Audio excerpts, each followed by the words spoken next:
ಇತ್ತು ಫಸ್ಟ್. ಯಾರು ಮೆಚ್ಚಲಾರದ ಹೂವನ್ನು ವಿಷ್ಣು ಮೆಚ್ಚಿದನಂತೆ. ಅದೇ ಸಂಪಿಗೆ, ಇದು ಸಂಪಿಗೆಗಾಗಿ ಕದನ ಅಂತ ಒಂದು ಕಾನ್ಸೆಪ್ಟ್ ಸರ್.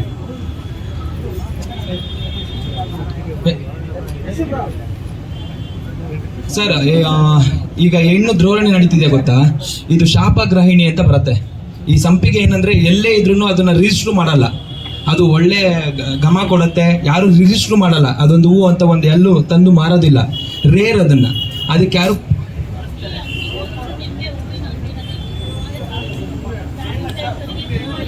ಇಷ್ಟ ಆದ್ರೆ ಅದಕ್ಕೆ ಯಾರು ಇನ್ನ ಅದಕ್ಕೆ ಒಂದು ರೇರ್ ಆಗಿ ಸಿಗಲ್ಲ, ಅದು ಎಲ್ಲೂ ಸಿಗೋದಿಲ್ಲ. ಅದನ್ನ ಪಾಯಿಂಟ್ ಸಿಗೋದಿಲ್ಲ ಅಲ್ಲ, ನಾನೇ ಡೈಲಿ ತಗೊಂಡು ಹೋಗ್ತೀನಿ ನಮ್ಮ ಮನೆಗೆ ಪೂಜೆಗೆ. ಓಕೆನಾ? ಇದು ಸಂಪಿಗೆ ಕಾಲದಲ್ಲಿ ಎಲ್ಲಾ ಮರದಲ್ಲೂ ಇಲ್ಲೇ ಎಷ್ಟೊಂದು ವಿಜಯನಗರದಲ್ಲೇ ಹುಡುಕಿದ್ರೆ ನಿಮ್ಗೊಂದು 50 ಮರ ಸಿಗುತ್ತೆ. 50 ಮರದಲ್ಲೂ ಇವಾಗ ಸಂಪಿಗೆ ಕಾಲ ಆಗಿದೆ, ಸಂಪಿಗೆ ಹೂ ಬಿಟ್ಟಿರುತ್ತೆ. ನೆನ್ನೆ ತಾನೇ ನಮ್ಮ ಮನೆಗೆ ತಗೊಂಡೋಗಿದ್ದೀನಿ ನಾನು ಸಂಪಿಗೆ. ಗೊತ್ತು ಸರ್. ಇದು ಒಂದ್ ನಿಮಿಷ ಇದು ಆಕ್ಚುಲಿ ಏನಂದ್ರೆ ಈ ಸಬ್ಜೆಕ್ಟ್ ಏನ್ ಹೇಳಕ್ ಹೊರಟಿದ್ವಿ ಅಂದ್ರೆ, ಇವಾಗ ನೀವು ಇಂಟ್ರೊಡ್ಯೂಸ್ ಮಾಡ್ಕೊಳ್ಳಿ. ನೀವು ಜೊತೆಗೆ ನಿಮ್ ಸಿನಿಮಾ ಸ್ಟಾರ್ಟ್ ಆಗಿದ್ರ ಬಗ್ಗೆ ಹೇಗಾಯ್ತು ಏನು ಅಂತ ಫಸ್ಟ್ ಎಕ್ಸ್ಪ್ಲೈನ್ ಮಾಡ್ಬಿಡಿ, ಆಮೇಲೆ ನಾವು ಕ್ವಶನ್ ಕೇಳ್ತೀವಿ. ಇದು ನಮ್ ಟೀಮ್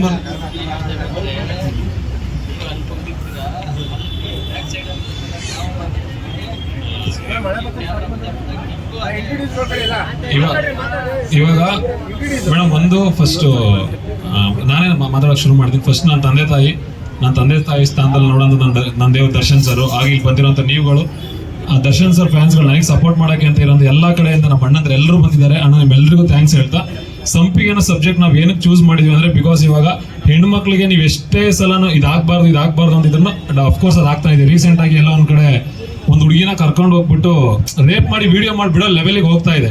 ಬಿಕಾಸ್ ಸಂಪಿಗೆ ಅನ್ನೋದು ಹೂವು ಅಂದ್ರೆ ಅದೊಂದು ಹೆಣ್ಣು. ಆ ಹೆಣ್ಣನ್ನ ಇದ್ರಲ್ಲಿ ನಾವೇನ್ ಹೇಳಕ್ ಹೊರಟಿದ್ವಿ ಅಂದ್ರೆ, ಕೆಲವೊಬ್ರು ಮಾತಾಡ್ಸಾಯ್ತಾರೆ, ಕೆಲವೊಬ್ರು ಮುಟ್ಟಕ್ ಹೋಗ್ಸ ಅಂದ್ರೆ ಅನುಭವಿಸ್ತವ್ರು ಸಾಯ್ತಾರೆ, ಮಾತಾಡಿದವ್ರು ಸಾಯ್ತಾರೆ. ಆ ಒಂದು ಸಾರಾಂಶ ಇಟ್ಕೊಂಡು ಸಿನಿಮಾ ಮಾಡ್ತಾ ಇದೀವಿ. ಬಿಕಾಸ್ ಇದು ಕಂಟೆಂಟ್ ವೈಸ್ ಹೇಳ್ಬೇಕು ಅಂದ್ರೆ, ಒಂದು ಹೆಣ್ಣಿನ ಬಗ್ಗೆ ಸಂಪಿಗೆ ಅನ್ನೋದೊಂದು ಹೂವು, ಅದನ್ನ ಒಂದು ಹೆಣ್ಣಿಗೆ ಹೋಲಿಸಿ ಆ ಮಹತ್ವ ಏನಿದೆ ಅಂತ ತೋರ್ಸಕ್ ಹೋಗ್ತಾರೆ ಅಂತ ಸಿನಿಮಾ. ಅದಾದ್ಮೇಲೆ ಇವಾಗ ಇದ್ರಲ್ಲಿ ಆರ್ಟಿಸ್ಟ್ ನಮ್ ಡೈರೆಕ್ಟರ್ ಒಂದು ಅಂದ್ರೆ ನಮ್ ಡೈರೆಕ್ಟ್ ಕಥೆ ವೈಸ್ ಟೆಕ್ನಿಕಲ್ ವೈಸ್ ಎಲ್ಲ ತುಂಬಾ ಸ್ಟ್ರಾಂಗ್. ಬಟ್ ಅವ್ರಿಗೆ ಏನಾದ್ರು ಸ್ವಲ್ಪ ಜಾಸ್ತಿ ಕ್ಯಾಮ್ರಾಗಳೆಲ್ಲ ನೋಡ್ಬಿಟ್ರೆ ಸ್ವಲ್ಪ ನರ್ವಸ್ ಆಯ್ತು. ಸ್ವಲ್ಪ ಸ್ಟಾರ್ಟಿಂಗ್ ಪ್ರಾಬ್ಲಮ್ ಅವ್ರಿಗೆ, ಸೊ ಅದರಿಂದ ಸ್ವಲ್ಪ ನರ್ವಸ್ ಆದ್ರು. ಅದಾದ್ಮೇಲೆ ಇವರು ಗಿರಿಯಣ್ಣ ಅಂದ್ಬಿಟ್ಟು ನಮ್ಮ ಅಣ್ಣ, ನನ್ನ ಟೀಚರ್, ಎಲ್ಲಾನು ನನ್ನ ಸಿನಿಮಾ ಡೈರೆಕ್ಟರ್ ಎಲ್ಲ. ಅದಕ್ಕಿಂತ ಹೆಚ್ಚಾಗಿ ಒಬ್ರು ಗುರು ನನಗೆ, ರುದ್ರಣ್ಣ ಅಂದ್ಬಿಟ್ಟು. ನಮ್ಗೆಲ್ಲರದು ಒಂದು ಟೀಮ್ ಜರ್ನಿ ಬಂದ್ಬಿಟ್ಟು ಒಂದು 8 years ಜರ್ನಿ. 8 years ಜರ್ನಿಲಿ 2-3 ಸಿನಿಮಾ ಎಲ್ಲ ಪ್ಲಾನ್ ಮಾಡ್ಕೊಂಡ್ವಿ. ಬಿಕಾಸ್ ನಾವು ಬರೀ ಸಿನಿಮಾ ಮಾಡ್ಬೇಕು ಅಂತ ಬಂದಿದ್ರೆ ಇಷ್ಟೊಂದು 4-5 ಸಿನಿಮಾ ಮಾಡಿರ್ತಿದ್ವಿ.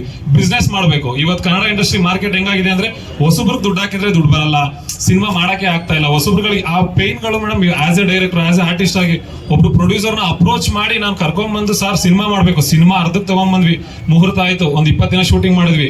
ಅದಾದ್ಮೇಲೆ ಮತ್ತೆ ಪೇಮೆಂಟ್ ಇದು ಸ್ವಲ್ಪ ಎಕ್ಸ್ಟೆಂಡ್ ಆಯ್ತು. ಇದೆಲ್ಲಾನು ಆದ್ಮೇಲೆ ಥಿಯೇಟ್ರಿಗೆ ತಗೊಂಡ್ಮೇಲೆ ಇನ್ನೊಂದರ ಪ್ರಾಬ್ಲಮ್. ರೀಸೆಂಟ್ ಆಗಿ ದೊಡ್ಡ ಮನುಷ್ಯ ಅನ್ನೋದೊಂದು ಸಿನಿಮಾ ಪ್ರಾಬ್ಲಮ್ ಆಯ್ತು.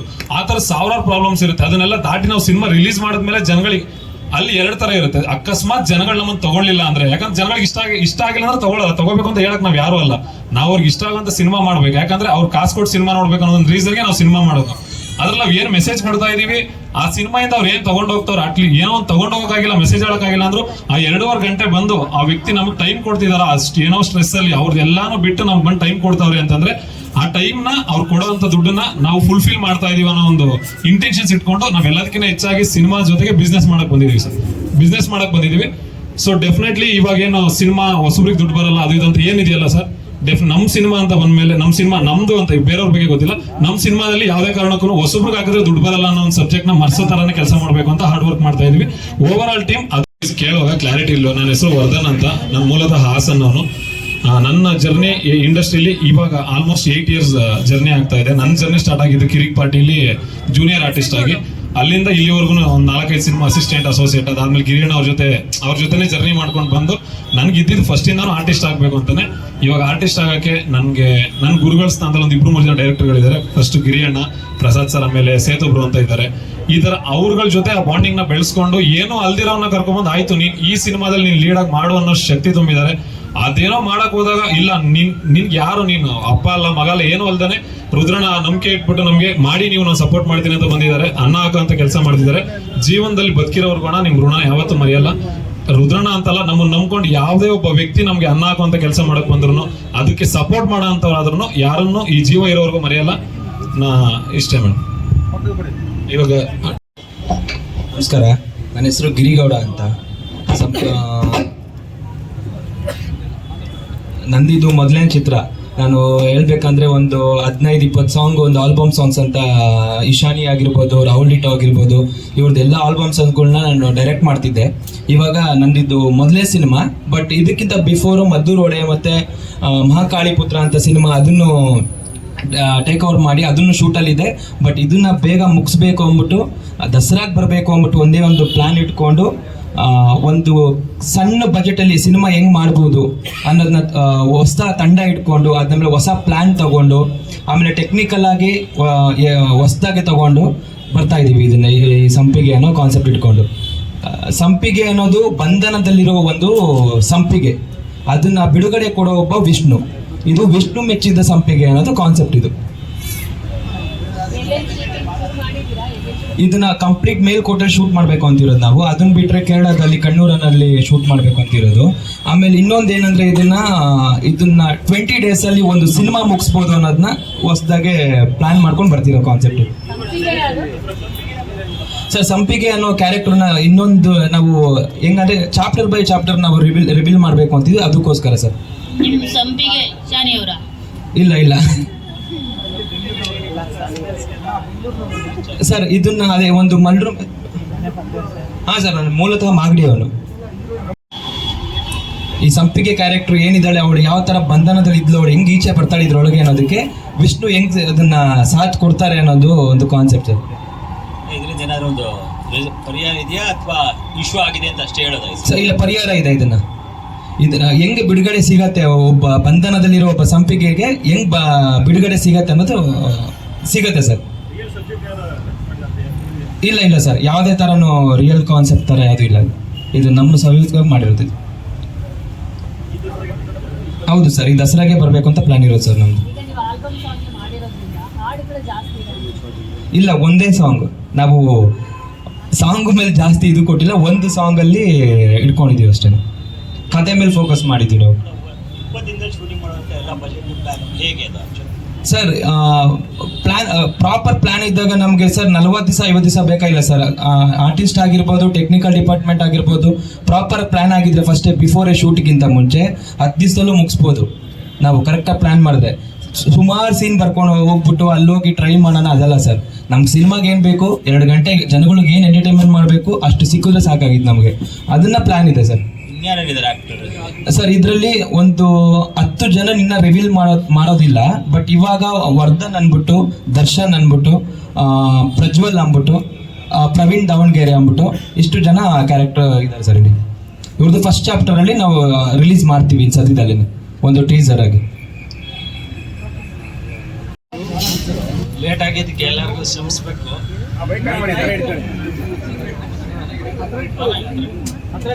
ಮೀಡಿಯಾದವರೆಲ್ಲ ಶ್ರಮಿಸ್ಬೇಕು ಅಂತ ಕೇಳ್ಕೊತೀನಿ.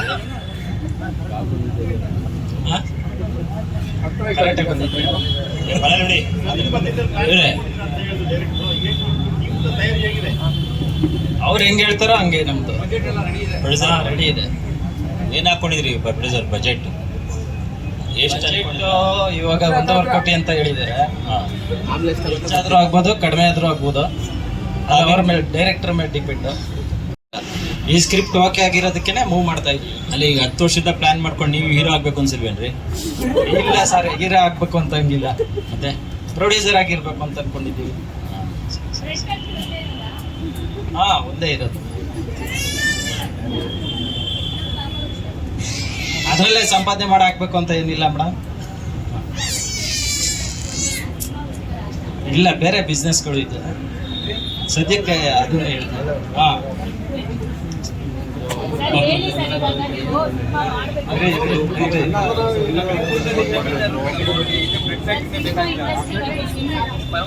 ಡೆಫಿನೆಟ್ಲಿ ನಾನು ನೆಕ್ಸ್ಟ್ ಮುಂದಿನ ದಿನಗಳಲ್ಲಿ ನಾವು ಸಪೋರ್ಟ್ ಮಾಡೇ ಮಾಡ್ತೀವಿ ಅಂತ ಹೇಳಿ ನಿನ್ನೆ ಮನೆಗೆ ಹೋಗಿ ಅಣ್ಣನಿಗೆ ಇನ್ವಿಟೇಷನ್ ಕೊಟ್ಟು ಅವ್ರ ಬ್ಲೆಸ್ಸಿಂಗ್ಸ್ ಮಾಡಿ 1 hour ಕೂತ್ಕೊಂಡು ಮಾತಾಡಿಸಿ ನೆಕ್ಸ್ಟ್ ಸಿನಿಮಾ ಏನು ಪ್ಲಾನ್ ಮಾಡ್ತಿದ್ದೀರಾ ಏನು ಎತ್ತ ಅದು ರಿಲೀಸಿಗೆ ಚೆನ್ನಾಗಿ ಬನ್ನಿ, ಇವಾಗ ನೀವು ಮಾಡ್ಕೊಂಡು ಬನ್ನಿ, ರಿಲೀಸಿಗೆ ನಾನು ದರ್ಶನ್ ಅವರು ಎಲ್ಲರೂ ಬಂದು ನಿಂತ್ಕೋತೀವಿ ಅಂತ ನಿನ್ನೆ ದಿನಕರಣ ಮಾತ್ರ. ಈ ಮಾತು ನಾನು ಏನಕ್ಕೆ ಹೇಳ್ತಾ ಇದ್ದೀನಿ ಅಂದ್ರೆ ಅದನ್ನ ರಿವೀಲ್ ಮಾಡಂಗಿರ್ಲಿಲ್ಲ, ಬಿಕಾಸ್ ನೀವು ಇವಾಗ ಹೇಳಿದ್ರಲ್ಲ ಚಾಮುಂಡೇಶ್ವರಿ ಅಂತ ಹೇಳಿದ್ರಿ ಅಂತ.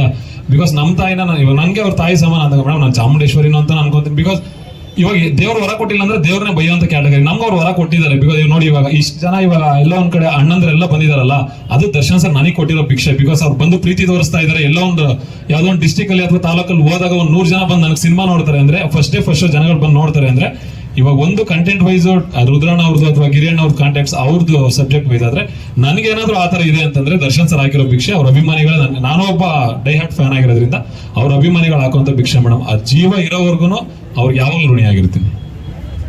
ಇವಾಗ ಇವ್ರು ಪ್ರವೀಣ್ ದಾವಣಗೆರೆ ಅಂತ ಮೇಡಮ್, ಇವ್ರು ಇವಾಗ ಹೊಸದಾಗಿ ನಾವು ಇವಾಗಿಂದ ಸ್ಟಾರ್ಟ್ ಮಾಡದೇ ಇರೋದು. ಸೋಷಿಯಲ್ ವರ್ಕರ್ ಜೊತೆಗೆ ಗೌರ್ಮೆಂಟ್ ಜಾಬ್ ಅಲ್ಲಿ ಇದ್ರು, ಇವಾಗ ನಮ್ಮ ಜೊತೆ ಸಿನಿಮಾ ಜರ್ನಿ ಮಾಡ್ತಿದ್ದಾರೆ. ಜೊತೆಗೆ ಪ್ರಜ್ವಲ್ ಅಂತ ಮೈಸೂರವರು. ಇವ್ರು ಪ್ರವೀಣ್, ನನ್ನ ಹೆಸರು ಪ್ರವೀಣ್ ದಾವಣಗೆರೆ ಅಂತ. ಮೊದಲನೇ ಸಿನಿಮಾ ಅವಾಗಲಿಂದ ಕೇಳ್ತಾ ಇದ್ರಿ ಈ ಸಿನಿಮಾದ ಬಗ್ಗೆ ಎಕ್ಸ್ಪ್ಲೇನ್ ಮಾಡಿ ಅಂತ ಒಂದು ಮಾಡಲ್ ನಾನು ಹೇಳ್ತೀನಿ. ಸೊ ನಾವೆಲ್ಲರೂ ಅಂದರೆ ವಿಧವಾದ ಉದ್ಯಮದಿಂದ ಬಂದು ಇಲ್ಲಿ ಕೂತಿದ್ದೀವಿ. ಆರ್ಟಿಸ್ಟ್ ಆಗಿರ್ಬೋದು, ಆಲ್ರೆಡಿ ಸೀನಿಯರ್ ನಮ್ಮ ಈಶಾನಿ ಮೇಡಮ್ ಆಗಲಿ, ಸಾನ್ಯ ಅಯ್ಯರ್ ಆಗಲಿ, ಎಲ್ಲರೂ ಬಂದಿದ್ದೀರಿ. ಎತ್ತಣ ಮಾಮರ ಎತ್ತಣಕ್ಕೆ ಹೋಗಿಲೆ, ಎತ್ತಣದೆತ್ತ ಸಂಬಂಧವಯ್ಯ, ದೂರದ ಬೆಟ್ಟದ ನೆಲ್ಲಿಕಾಯಿಗೂ ಸಮುದ್ರದ ಉಪ್ಪಿಗೂ ಎಲ್ಲಿಯ ಬಂದವಯ್ಯ.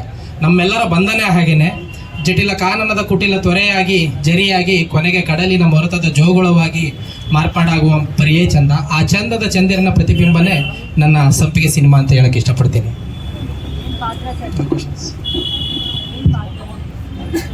Hero supporting character madam. ಬಿಟ್ಟಿಲ್ಲ ಮೇಡಮ್, ಪರ್ಮಿಷನ್ ತಗೊಂಡು ಮಾಡಬೇಕು. ಇದು ನನ್ನ ಪ್ಯಾಷನಿಗೆ ಮಾಡ್ತಾ ಇರೋದು. ಸುಮಾರು ಚಿಕ್ಕವರಿದ್ದಾಗಿದ್ದಾನು ನನಗೊಂದು ಆಸೆ ಅನ್ನೋದಿತ್ತು, ಬಟ್ ನನಗೊಂದು ಬೇಸಿಕ್ ಅನ್ನೋದು ಇರಲಿಲ್ಲ. ಸೊ ನನ್ನ ಇಲಾಖೆ ನನಗೆ ಈಗೆಲ್ಲ ನನ್ನ ಬೇಸಿಕ್ ಕೊಟ್ಟಿದೆ. ಸೊ ಹಂಗಾಗಿ ನನಗೆ ಪ್ಯಾಷನ್ ಕಡೆಗೆ ನಂಗೆ ಸ್ಪೇಸ್ ಸಿಕ್ಕಿದೆ ನನ್ನ ವೃತ್ತಿ ಜೀವನದಲ್ಲಿ. ಆ ಸ್ಪೇಸ್ನ ಸಿನಿಮಾ ಕಡೆಗೆ ಯೂಸ್ ಮಾಡ್ಕೊಳ್ಳೋಣ ಅನ್ನೋದು ನನ್ನ ಅಂತ. ಸೊ ಮೈಸೂರವನು ಸಂಪಿಗೆ ಈ ಸಿನಿಮಾದಲ್ಲಿ ನನಗೊಂದು ಮುಖ್ಯವಾದ ಪಾತ್ರ ಕೊಟ್ಟಿದ್ದಾರೆ. ಸೊ ಭಾಳ ಖುಷಿ ಆಯಿತು. ಇಲ್ಲಿರೋ ನಮ್ಮ ಕಿರಿಯಣ್ಣ ಆಗಿರ್ಬೋದು, ನಮ್ಮ ಗುರುಗಳು, ಅವ್ರಿಗೂ ಒಳ್ಳೇದಾಗಲಿ, ನಮ್ಮ ರುದ್ರಣ್ಣ ಆಗಿರಲಿ ಆ್ಯಂಡ್ ನಮ್ಮ ವರ್ಧನ್ ಸರ್ ಆಗಿರಲಿ, ಎಲ್ಲರಿಗೂ ಒಳ್ಳೇದಾಗಲಿ ಅಂತ ಕೇಳ್ಕೊತೀನಿ. ಭಾಳಷ್ಟು ಸ್ಕ್ರಿಪ್ಟ್ಗಳಲ್ಲಿ ಕೂತಿದ್ದೀವಿ ನಾನು, ಗಿರಿಯಣ್ಣ ಎಲ್ಲ. ಭಾಳ ವರ್ಷದ ಕನಸಿದು ಇವತ್ತು ನನಸಾಗ್ತಾ ಇದೆ. ಸೊ ಆಲ್ ದ ಬೆಸ್ಟ್ ಹೇಳೋಕ್ಕೆ ಇಷ್ಟಪಡ್ತೀನಿ. Thank you.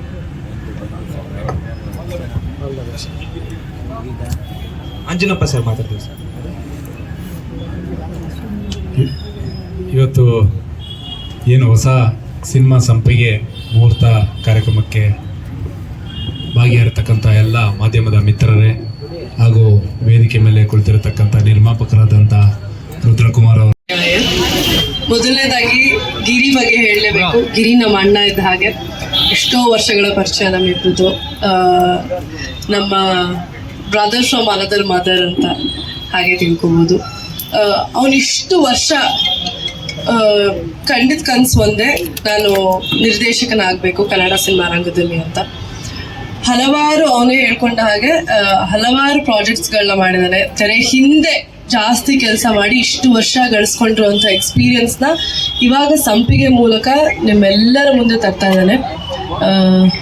ಒಂದೆರಡು ಮಾತು ಆಚೆ ಈಚೆ ಆಗಿರಬಹುದು, ಸ್ವಲ್ಪ ಅವನಿಗೆ ಸ್ಟೇಜ್ ಫಿಯರ್ ಇರೋದ್ರಿಂದ ದಯವಿಟ್ಟು ಕ್ಷಮಿಸಿ ಅಂತ ಕೇಳ್ಕೊತೀನಿ ಏನಾದರೂ ತಪ್ಪು ಮಾತಾಡಿದರೆ. ಬಟ್ ಸ್ಟೇಜ್ ಫಿಯರ್ಗೂ ನಾವು ಕ್ಯಾಮ್ರಾ ಹಿಂದೆ ಯಾವ ಥರ ಕೆಲಸ ಮಾಡ್ತೀವಿ ಅನ್ನೋದಕ್ಕೂ ಒಂದಕ್ಕೊಂದು ಸಂಬಂಧನೇ ಇಲ್ಲ. ಫಸ್ಟ್ಲಿ ನಾನು ಏನು ಹೇಳ್ಬೇಕಂದ್ರೆ, ಆಬ್ವಿಯಸ್ಲಿ ಗಿರಿಗೌಡ ಅವರು, ಇಟ್ಸ್ ಬಿನ್ 3 years, 3 ವರ್ಷ ಆಗಿದೆ ನಮ್ಮ ಭೇಟಿ ಆಗಿರೋದು. ಆ್ಯಕ್ಚುಲಿ ಸಾನಿಯಾ ಅವರು ನಾವು ಫಸ್ಟ್ ಮೀಟ್ ಮಾಡಿರೋದು, ದೀಪ ಅಮ್ಮ ಮತ್ತು ಎಲ್ಲರನ್ನು ಮೀಟ್ ಮಾಡಿದ. ಅವ್ರು ಫಸ್ಟ್ ಮೀಟ್ ಆದ್ಮೇಲೆ ಅವರೇ ಇಂಟ್ರೊಡ್ಯೂಸ್ ಮಾಡಿದ್ರು ಗಿರಿಗೌಡ ಅವ್ರನ್ನ ಅಂತ.